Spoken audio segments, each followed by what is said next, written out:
喂，铁明。哎呦我的妈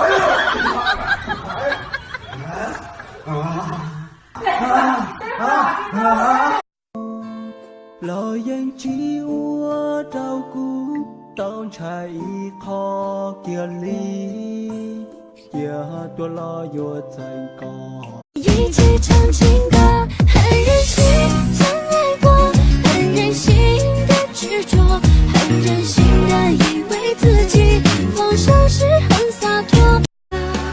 Nhưng cha không còn nữa, chẳng còn ai kể con nghe những câu chuyện ngày xưa, chẳng còn ai cứ mỗi tối hỏi con đã về chưa, chẳng còn ai che cho con nắng mưa trên đường, chẳng còn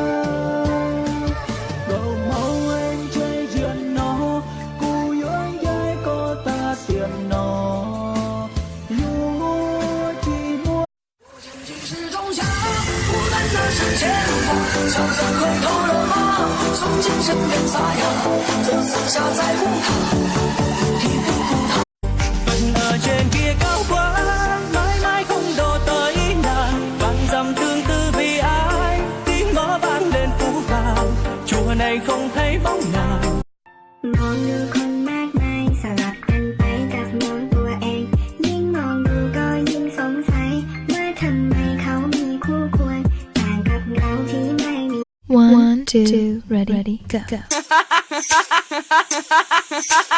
What is this?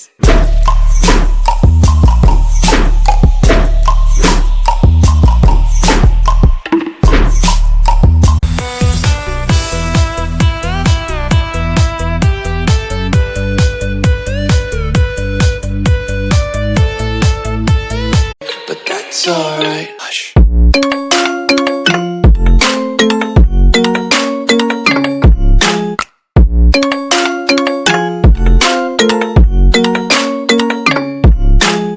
cô đơn nhận lấy mùi vị cô đồng xuân đi thu lại đến đã biết bao năm tháng tuần hoàn trong cơn say lại mơ rồi lại muốn thêm một ly lại nhớ đến ký ức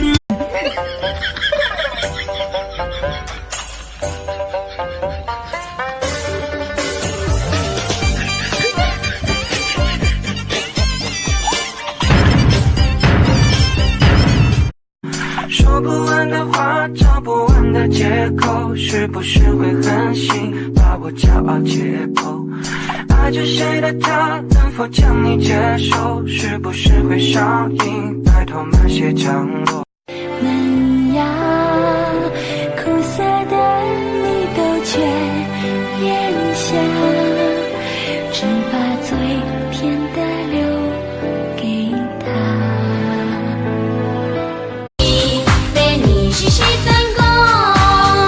多了高苦莫不有啊，那个被有我心头许多啊，没人有都不完的快乐呢。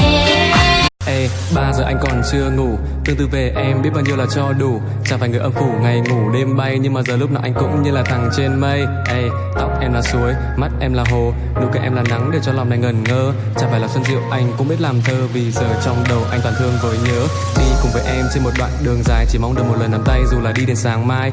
Chuyện anh nó đâu phải ngày một ngày hai, nếu như em gật đầu mình bên nhau đến mãi mãi. Cuộc đời anh đã từng là bản nhạc buồn, chỉ để em remix là anh sẽ lên luôn. Từ ngày gặp em anh lại thấy bay bổng, chẳng còn đến chật chội, chẳng còn giật khuôn.